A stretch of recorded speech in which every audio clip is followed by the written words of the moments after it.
मन में बसा कर तेरी मूर्ति उतारूं मैं गिरधर तेरी आरती।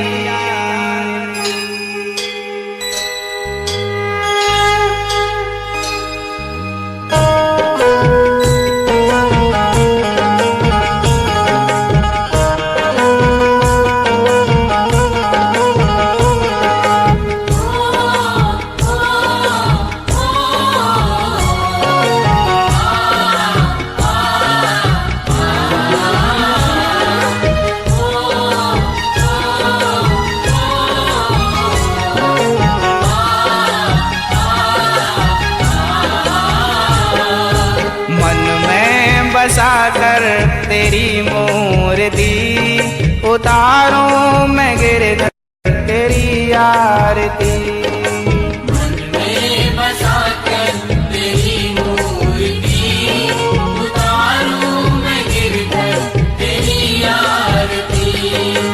मन में बसा कर तेरी मूर्ति उतारूं मैं गिरधर तेरी आरती।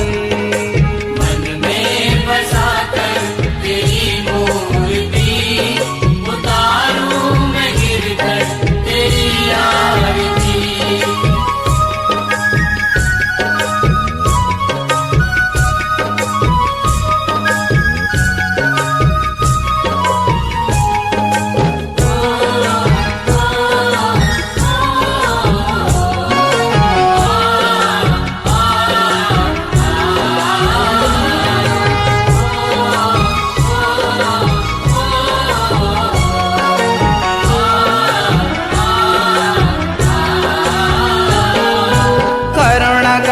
कष्ट हरो ज्ञान दो भगवन, भव में फंसी नाव मेरी तार दो भगवन।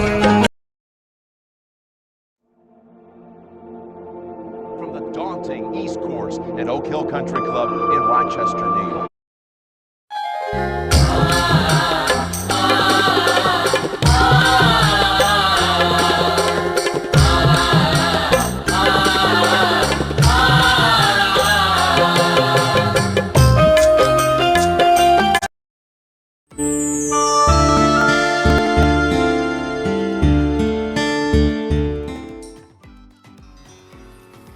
क्यों घबराऊं मैं,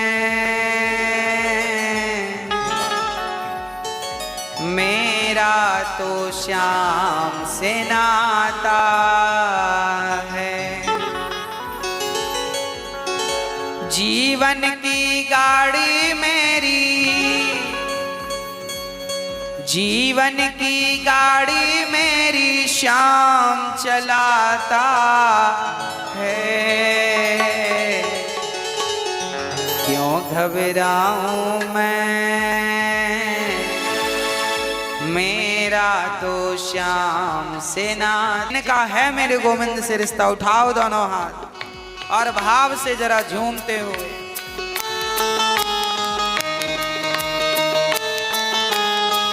जय हो।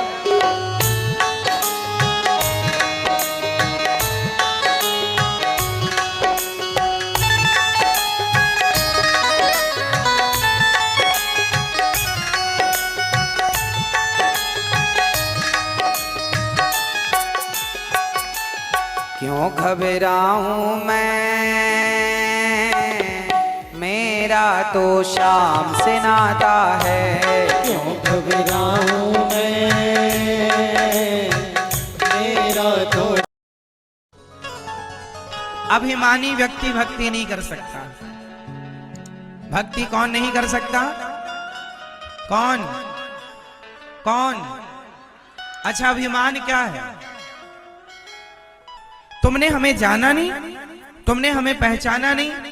जब तक आपके भीतर जरा भी अभिमान होगा कि मैं कुछ हूं, तब तक ईश्वर आपको स्वीकार नहीं करेंगे। जब आप ये मान लेंगे कि मैं कुछ नहीं हूं, तो ईश्वर आपको गले लगा लेंगे। आपके अभिमान से ही आप भगवान से दूर रह जाते हैं। मैं भी कुछ हूं, मेरी भी कोई इज्जत है, मेरा भी कोई सम्मान है समाज में। ये भावना यदि आपके अंदर है सम्मान पाने की, एक बात बताएं, संसार के लोग आपका सम्मान करेंगे तो क्या करेंगे और कितना करेंगे, और सम्मान पाकर भी तुम कौन से धन्ना सेठ हो जाओगे। इसलिए सम्मान की इच्छा रखना कि मेरा भी सम्मान हो, ये इच्छा ही आपको भगवान से दूर करती है। यदि भगवान के होना है तो अभिमान से शून्य हो जाना, बिल्कुल शून्य। कोई हैसियत नहीं है हमारी इस संसार में, ये मानने वाला भक्त हो सकता है। भागवत जी में कथा आती है, एक पंडित जी थे, बड़े अभिमानी थे, बड़ा पैसा था पर बड़े कंजूस थे। अभिमानी भी थे, पैसा भी था पर कंजूस भी थे।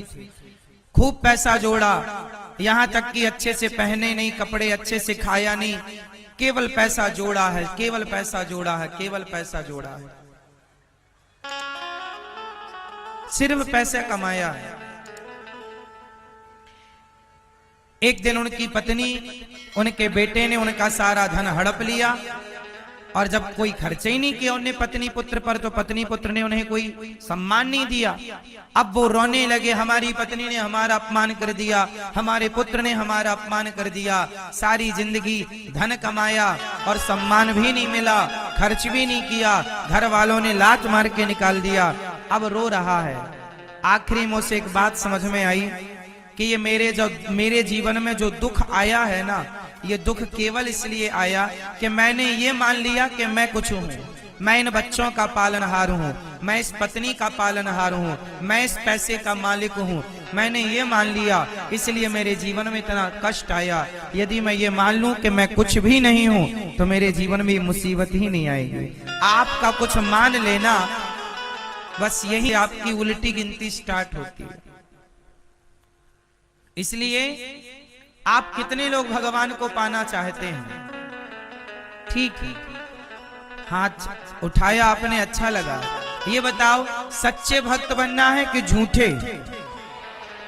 तो सच्चा भक्त अभिमानी हो सकता है, जो अभिमानी है वो भक्त नहीं हो सकता, और जो भक्त है वो अभिमानी नहीं हो सकता, एक ही हो सकता है। इसलिए मैं कुछ हूं, पहले तो ये डिलीट कर दो। मेरा भी कोई अस्तित्व है, डिलीट करो। ऐसे थॉटों को समाप्त करो, ऐसी विचारधारा को मिटाओ। मैं भी पैसे वाला हूं, मैं भी इज्जत रखता हूं समाज में, मेरी भी इज्जत है। ये सारी बातें भगवान कहते हैं कि यदि तुम सम्मान के घोड़े पर चढ़े रहोगे तो मेरे गले से कैसे लगोगे। द्रौपदी की क्या उतारी गई? जोर से क्या उतारा गया?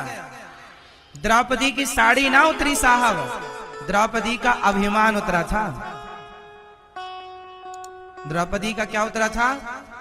द्रौपदी मां को अभिमान था कि मैं भी बड़े घर की कुल वधू, मैं भी बड़े घराने की हूं, मेरे पति का बल ऐसा है, मेरा भी ऐसा है, मुझे नहीं जानते हो, मेरा पति चाहे तुम्हें मिट्टी में मिला सकता है।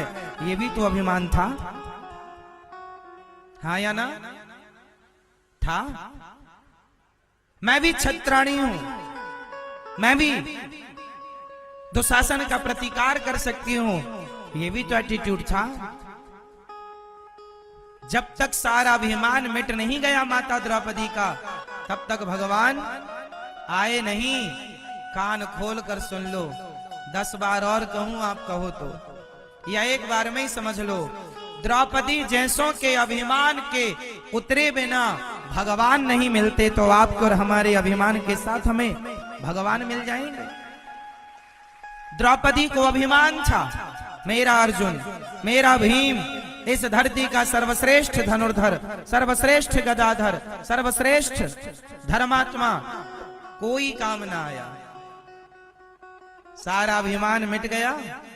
और जब मिटा तो दोनों हाथ उठा लिए, हे गोविंद, अब मेरा आपके सिवा कोई नहीं, पकड़ लो हाथ बनवारी, नहीं तो डूब जाएंगे, हमारा कुछ न बिगड़ेगा, तुम्हारी लाज जाएगी।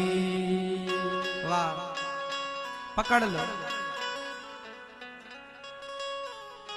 जब पुकारा तो अर्जुन ना आए, भीम ना आए, नकुल सहदेव ना आए, कौन आया?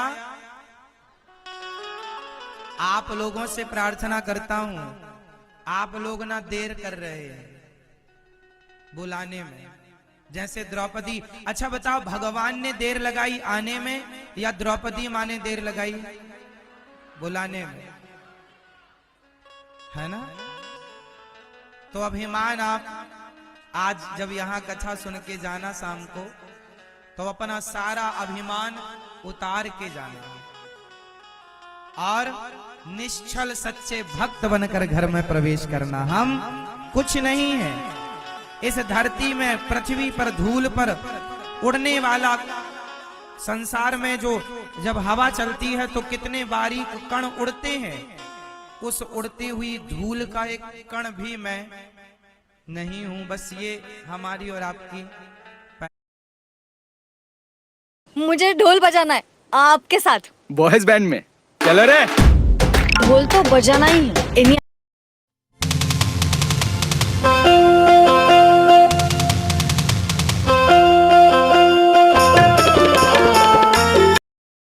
पत्नी मर जाए तो पुरुष दूसरा विवाह कर लेता है, पर पति मर जाए तो पत्नी उसके प्रेम में बुढ़ापा, जवानी सब गुजार देती है, पर दूसरा विवाह करने की सोचती नहीं है।